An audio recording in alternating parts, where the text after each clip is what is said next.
Do you know what time it is? It's supernatural story time. And if you're easily scared, and even if you're not, there's only one thing left to do. Just turn off the lights, because these are stories that you listen to only in the dark. It Waits, Volume 6, Story Number 1.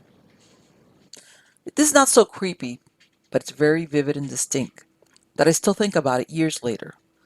I had a subjectively long, involved dream where I was a vendor in a fish market. I remember getting up early, dressing, doing a whole morning routine, going to get tea, heading out to the docks, buying fish, loading them in a cart, and going to get ice. Then haggling for ice, buying some less fresh fish while I was at it, then going to a market to my stall, setting up and selling fish all day. It was so real. I talked to friends, smoked nasty cigarettes, haggled customers, ate lunch, had tea, and just lived through the day. At the end of the day, I cleaned up, counted my cash, paid the stall rent, went home, cooked some of the fish I hadn't sold, sling with some vegetables and rice that I'd traded for. I drank more tea, relaxed for a while, then drew a hot bath, soaked and smoked some more cigs, then went to bed. The next morning I woke up refreshed, ready to go down to the docks to buy fresh catch. Except I was in my house, next to my wife, truck parked outside, and it was Saturday. No work. My wife and I were getting geared up to go skiing in Oregon, and the car was already packed. Weird thing was, in the dream, I was single and a smoker. I'm not. And the whole long dream had been in fluent Chinese. The effortless kind of fluency that only comes from a lifetime of speaking it. Oh, and I had been Chinese. I'm a big hairy white dude, somewhat fluent in Spanish, and I know a little bit of Russian, but I've never. It was just weird. I've never worked in a fish market. I wonder who I was. I wonder what that was. Story number 2. Oh boy, you guys are going to love where I work. Weird things happen here all the time. But I'll just talk about one of the creepiest moments I've experienced. I work as a security nighttime attendant at an apartment building. It's 24 stories and one of the oldest buildings in the city. One night, I'm sitting here and the phone rings at about 3 a.m. and I answer. Hello, this is Draven at the front desk. How can I help you? The voice on the other end sounded female, but was totally garbled, and the only bit I could make out was 23rd floor. I tried to tell the person I couldn't understand them and asked what apartment they were in, but again, garbled response and 23rd floor. After the third time of trying to understand them and the same response, I said since I couldn't understand them, I'd come up and to meet me in the hallway. So, I go to the main elevators, and both are up on the surprise 23rd floor. Luckily, we have an older service elevator, and it's only on the 7th floor, so I call it down. I get it and hit the button for the 23rd floor, but it won't move, and the inner door won't close. So I go to unlock the reset panel, and boom, we start going up. Door is still open. I'm freaking out, and the elevator is shaking because it goes pretty fast and is old. As I'm going up, I just say towards the back, and finally I reach floor 23. I step out, door closes just fine, and I look around the hallway. There's nobody around. I walk along slowly trying to listen for anyone awake who might have called, but there's nothing. So now I head in the opposite direction and go towards where the regular elevators are, and when I get to them, they are just sitting there with their doors open.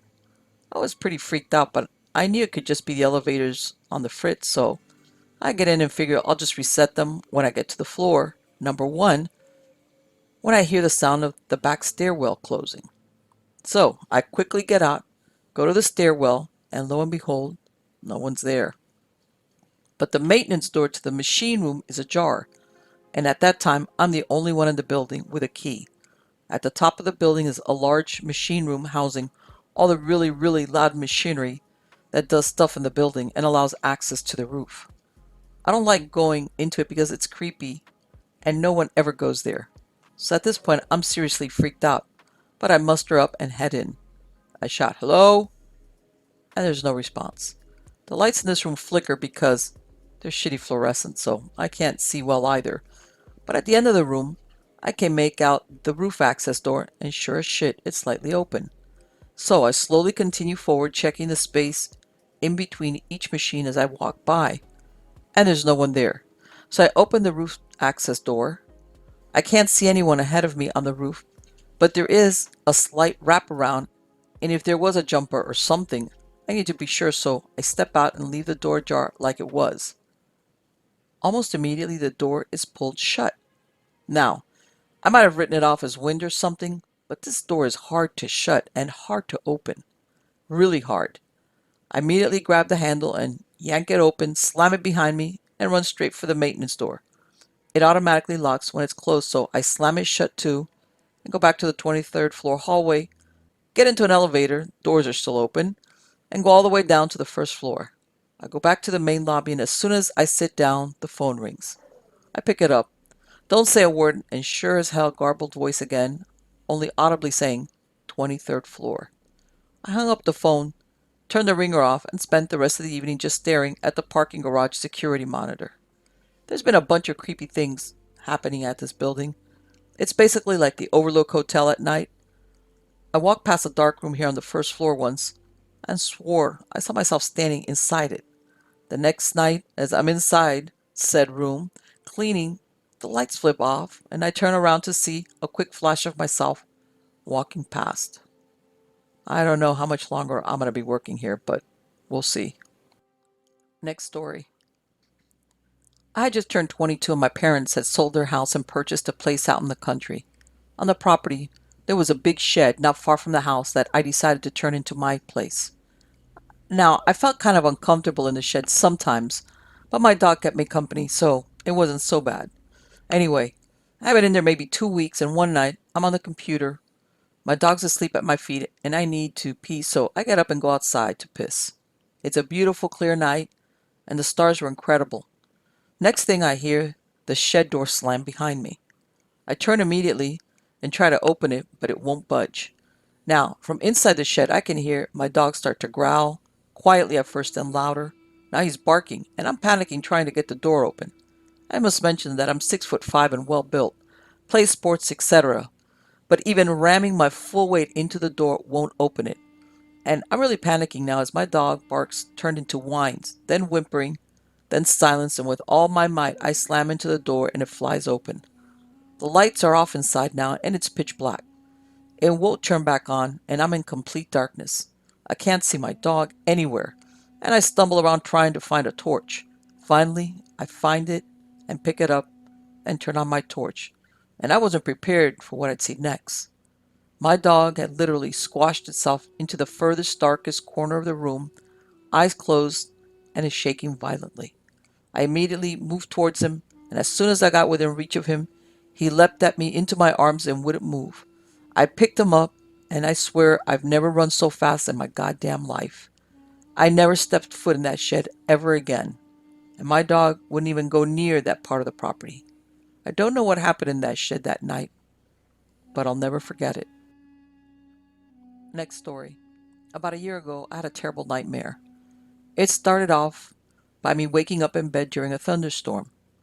As the room illuminated again and again from the flashes of lightning outside, I realized that the bed I was laying in wasn't mine. The head of the bed was against the wall, and the door was located on the other wall, and from my perspective, I couldn't tell if it was open or closed. That is until I saw the face. At first, just the nose and jaw broke past the door frame, but then an entire face slowly passed through the doorway. I tried to yell, "Who are you? Where am I?" But it felt like I had lost my voice. No matter how hard I tried to scream, nothing came out, and this person continued to enter the room, looking dead ahead, away from me.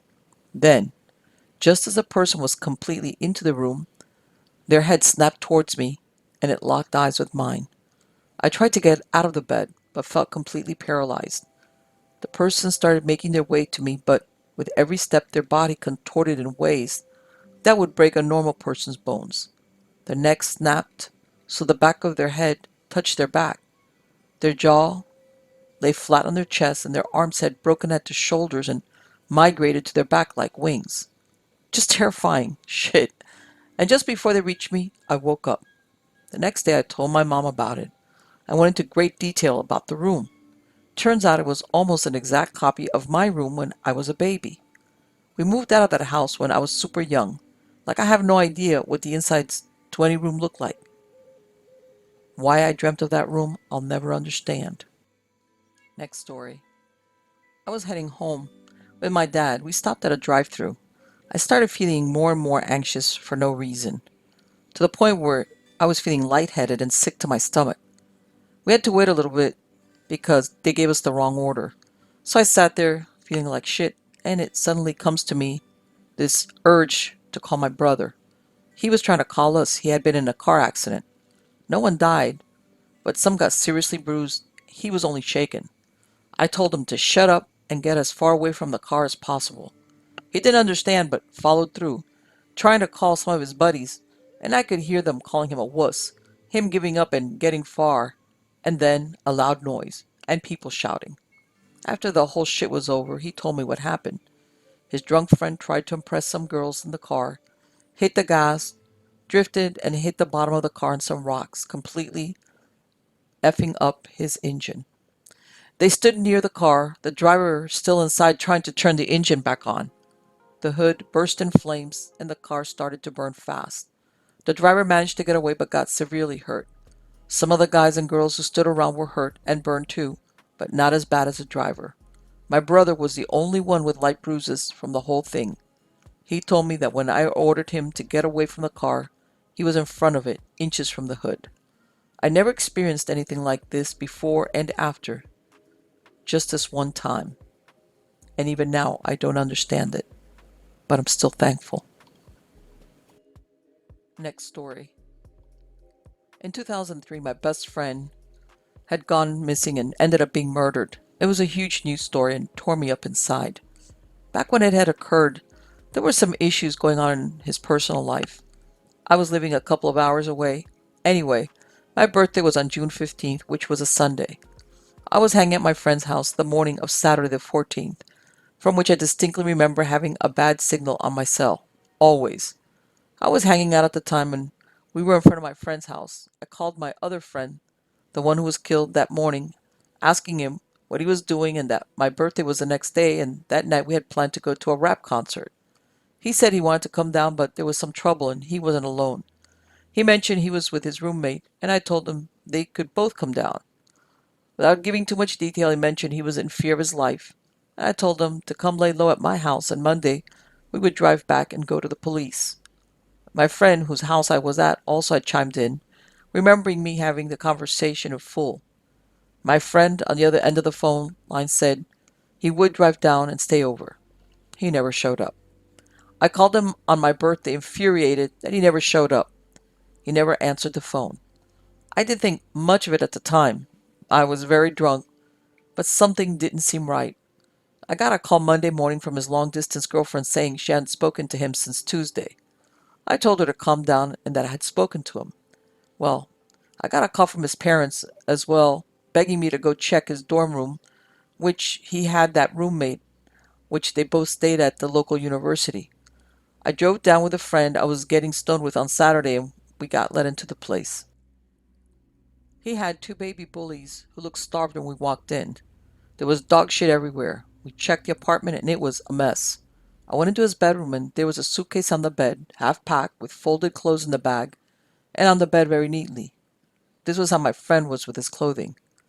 It was a 2 or 3 night bag. Something was wrong.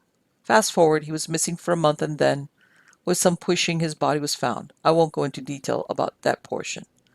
I will say this, however. The FBI ended up telling me that he was dead 2 or 3 days before the day I spoke with him. Furthermore, there was no cell phone record of the call, or so I was told. I can't say how accurate the body decomposition was due to the body being in a field during the summer in a southern high heat state. The FBI was positive of what they told me, though. To this day, I know I spoke to my friend who died. My other friend, who I'm still friends with, can vouch for this. Apparently, they say it isn't so. but this is definitely something that will sit with me for the rest of my life, in addition to the event itself. Next story.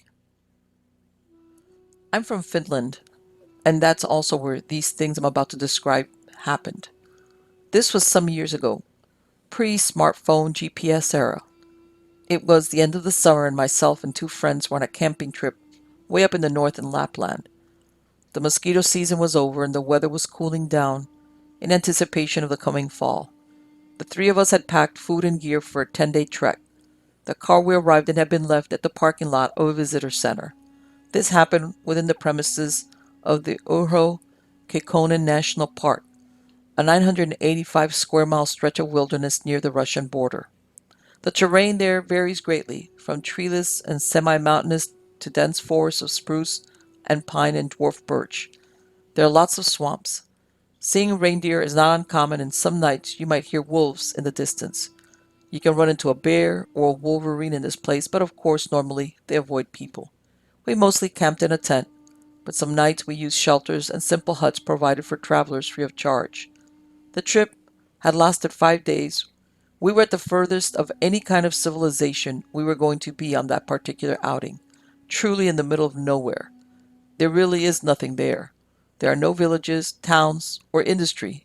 The place is a national park after all. Seeing other hikers happen from time to time. You see some people in the distance maybe. Very rarely would you come face to face with anyone.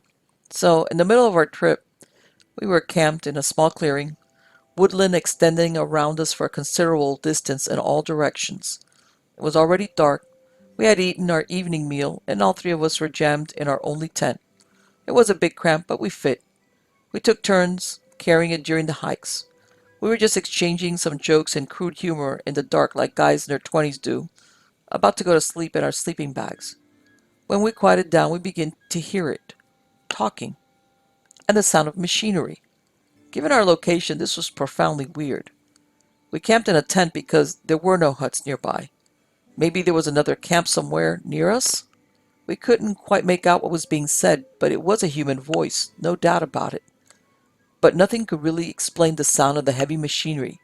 It sounded like an excavator or a tank, something big, powerful, and really not too far away. Combined with the sound of talking, we thought, construction yard? But at that time of night, in an unpopulated protected nature reserve? We got out of our tent. It was cold and pitch black. The campfire had some coal still glowing. We took out our flashlights. My two buddies have always been a lot braver than me. The sound was clearly coming from the north, maybe half a kilometer away. We thought the construction might be going on behind a small hill and some distance away. We could see no lights or anything. We could still not make out what was being said. The speaking-like voice was monotonous, and it was impossible even to say what language was being used. It still sounded a lot like a person speaking, though. You may be aware of the sort of spooky phenomena of hearing a human voice in static. Maybe you've used a blow dryer and been sure someone is talking. Turn it off and it was just something the brain tries to interpret from the steady hum. Maybe it was sort of like that. It's hard to explain. The machinery-like sound continued, not loud, but you could sort of make out the powerful engine, at times accelerating, adding power, at times at idle. My two friends resolved to go find out what was going on. We put our warm clothes back on, donned boots, and I sat next to the dying fire, adding some more wood to it. I would stay at camp while my buddies left to check out this mystery construction yard in the middle of nowhere in the Lapland woods. So there I sat. The guys took out their maps, took a compass, heading, and left, and I could hear them making their way through the forest, see the light from their flashlights. Then they were gone. The weird sounds continued, unaltered. They were gone 15 minutes and maybe 30, then the better part of an hour. It was odd, judging by the volume of the sound. They should have reached it, checked it out, and been back already. I added more firewood and tried to make out what the person talking was saying, but it was too tinny and obscure. The guys had been away for over 2 hours. I figured they had stayed for coffee with the construction guys or something. Then the sound stopped. Just like that. It just ended, all at the same time. The engine sound and the voice both just quit. It was very silent. I waited for another 30 minutes, very worried now that something had happened. that maybe my friends were lost. Should I go and try to find them? I shouted their names several times and built the fire pretty big. I was scared shitless when suddenly I saw the flashlights of my friends. Apparently, they were returning in a hurry. The guys got back to camp out of breath. They told me the following. They had followed the sound beyond the small bridge in the distance. There was nothing there, and it seemed like they were not getting any closer to the source of the sound. They had to stop every now and then, be quiet and listen to it to be able to walk towards it. They walked and stopped like this for some time, then realized they were not getting any closer. The sounds did not change in volume at all. They decided to just go a bit further several times when suddenly the sound just stopped, like someone pressed a button on a recording. They realized that they had been going on for a long time. They were in the middle of the dark woods, alone. They reversed the heading and started back at a brisk pace. Eventually, they saw my big-ass fire from the top of a hill and found their way back. The weird thing is, we seem to think the sound stopped at different times. They had been gone 2.5 hours in total. They said the sound stopped at around the 1 hour 15-minute mark after they left. They then started to head back immediately, the return trip taking a bit longer even though they kept a good pace. They apparently wandered around a bit. For me, the sound stopped at the 2 hour mark, just 30 minutes before they returned. We did not sleep that night. Nothing more happened on that trip, and we never found out what the weird construction yards like sound was about. When we returned to the park's visitor center some 5 days later, we asked around, but no one knew of any ongoing construction taking place in the whole national park area. Been bugging me ever since. Never could figure out. I guess we'll never have an answer to what was really out there. Next story. My friend's dad told me a pretty bizarre story that started like this. About 15 years ago, my friend's parents, Steve and Julie, were woken up at 1 a.m. to a very loud thud that rattled the house. Worried that one of the kids had fallen out of the bunk bed, Steve went downstairs to check on them, but all three kids were sound asleep and safe in their beds. Julie told Steve to check the house in case of intruders, so Steve checked the doors and windows before going outside to take a look. After 10 minutes of investigating the noise, Steve came across nothing unusual and went back inside to go to bed. He found his wife absolutely worried sick, and she demanded to know where the hell he had gone and what happened. Confused and tired, Steve told her he found nothing and tried to calm her down before Julie pointed out that it was now 4 a.m. and that he had been missing for 3 hours. Julie had even gone outside to check on him, and he was nowhere to be found and didn't respond to her calling his name. Unable to figure out what happened, they returned to bed and slept until Steve had to get up for work in a few hours. Steve owned a painting business, and a couple of hours after working on a house, he noticed his eyes started to feel itchy. Then his eyes started to burn. Then after a couple of hours, his eyes burned so badly that he was holding his eyelids open as not to blink because it felt like his lids were sandpaper against his eyes. His employees rushed him to the hospital, and Steve was treated for second-degree flash burns on his eyes. He was told his burns were equivalent to staring at a welder's torch without eye protection for an extended period of time. His eyes were treated, and he was lucky to have his vision fully restored. He is one of the most stand-up guys I know, and the way he told his story gave me the creeps. Dead serious, and no explanations for what happened. His wife was there too, and she was visibly upset when he was telling me that story. Next story. Alright, here's my story, but first, 2 points of backstory. 1. My parents lived about 90 minutes away from me in my old hometown. Often I would make a trip of it on Tuesday nights to see some friends and then swing by my parents. We chose Tuesday night as none of the guys' SOs would object to hanging out during the middle of the week. Usually hanging out with my friends between 7 to 10 p.m., I would drop by real quick to see my dad after 10 p.m. The obligatory I'm in town and would be an awful son by not dropping by visit. Since I went back about every other week, it was nice to get to FaceTime with my dad. This was pretty frequent, especially during the summer. Since he was retired, he just watched tons of TV until the early AM hours. Why not, right? Number 2. When dreaming, I know I'm dreaming. And if I'm having a bad dream, I can make myself wake up. Or if I'm dreaming something funny, I will interact until I wake up. Essentially, I'm able to control my dreams once I realize I've been in them. Been that way for the past 10 years or so. Kinda cool except when I have some crazy shit happen in them. Then I want to wake up as soon as possible. So, now linking these two items up, one evening after visiting my friends, I decide to drop by my parents' house. I usually walk through the garage using my dad's key code into the house to the den where my dad watches TV. Mom would be asleep, so most of the lights would be out except the light from my dad's den. So I'm walking through the house and I seem to be floating. As I get to my dad's den, I say hi. And at that moment I realize, wait, something isn't right. Today isn't Tuesday. No way I can be here. This must be a dream.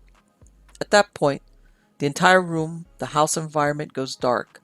Suddenly I'm in the dark space or room looking at this ghoulish figure with a somewhat scarred, shocked, oh shit face. Like he realized I knew this was fake. It was like the curtain was dropped and I saw the puppet master. Making eye contact with him, he kind of looks like a clownish figure. Crazy teeth, pale face, weird clothes. Like a mix of Phantom of the Opera meets killer clowns from outer space. I got only a brief moment in this space with him before he also goes poof and vanishes. After this, I immediately woke up. Groggy, I roll over, check my phone, see it's about 2:30 a.m. Chalk it up to a crazy dream and go back to sleep. The next day, I call my dad just to chit-chat, see how the day is going. We're talking and he tells me, late last night I was watching TV. Next thing I know is that you're standing in the doorway.